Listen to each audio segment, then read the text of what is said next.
Alors, je suis Christelle.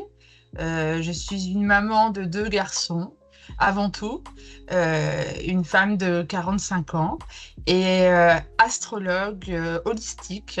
Et j'habite à La Réunion où je tiens avec mon compagnon un centre de bien-être où on aide en fait les êtres à aller vers leur chemin de vie et être dans un mieux-être. Voilà.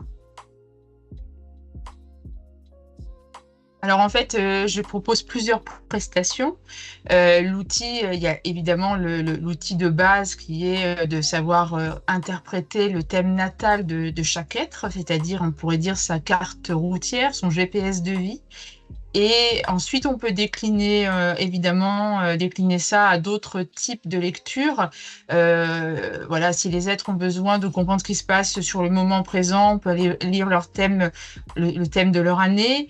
On peut lire en fait ce qu'on appelle les transits astrologiques, c'est-à-dire comment les énergies, elles impactent, elles appuient sur leur thème natal, sur certains placements de leur thème natal. On peut faire des thèmes de couple. Donc, si la personne a besoin d'aller comprendre ce qui se passe au niveau de son relationnel, on va aller plutôt travailler voilà, les cartes en lien avec l'autre personne. Que ce soit parents-enfants, que ce soit des couples. Ensuite, je peux travailler évidemment les thèmes juste des enfants pour aider les parents à mieux comprendre comment ils fonctionnent scolairement, quel est leur chemin aussi au niveau des études, qu'est-ce qui pourrait vraiment les intéresser ensuite. Et puis, quelque chose d'autre que j'ai développé, c'est tout un travail sur les mémoires familiales, c'est-à-dire que on va en fait explorer les thèmes des ancêtres et on remonte en fait le fil du temps pour voir en fait finalement quelles sont les mémoires qui nous ont léguées et ce qui reste encore à libérer, et en sachant que chaque prise de conscience finalement est libératrice.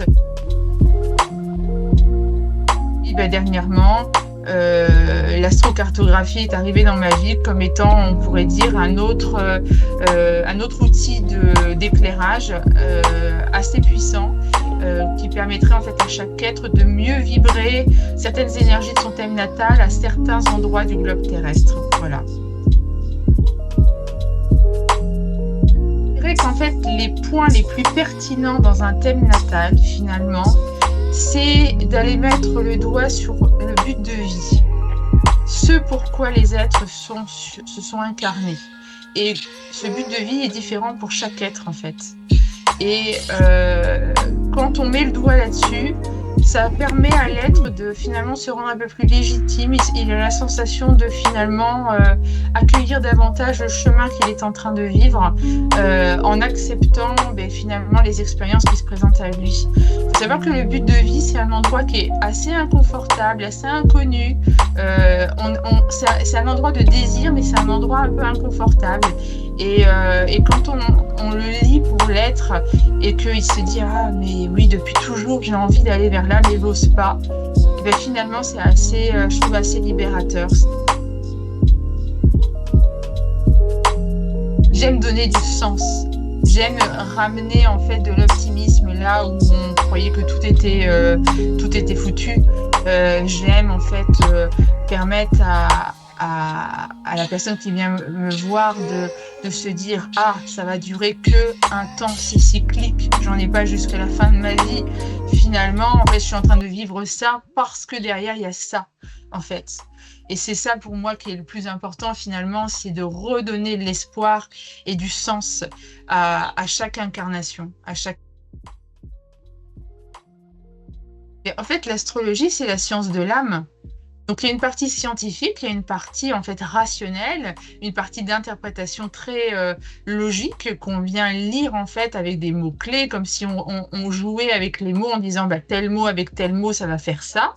Et puis, il y a toute une partie intuitive aussi, donc finalement, et intuitive qui nous parle de l'âme, évidemment. Et en fait, on vient mêler les deux.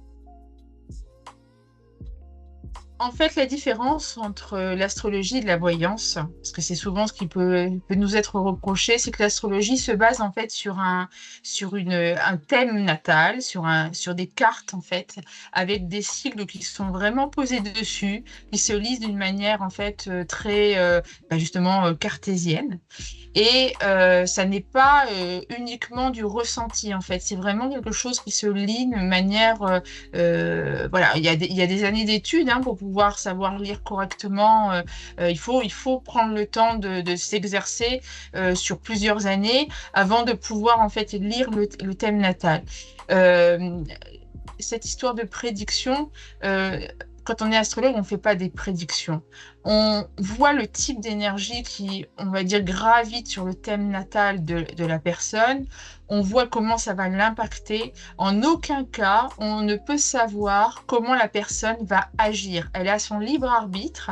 Et là, évidemment, ben, nous, on n'a pas à indiquer, par exemple, si elle va faire ça ou si elle doit faire ça. Non. Après, on voit effectivement le type d'expérience qu'elle est en train de vivre, ça oui, ou qu'elle pourrait vivre dans les années à venir, mais ça s'arrête là. Simplement, ben, quand les gens sont, évidemment, la réunion, ça se passe en présentiel au centre, vivre au naturel à Saint-Leu, et quand les gens sont à distance, en Belgique, en métropole, en France, n'importe où dans le monde, ça se passe en visio.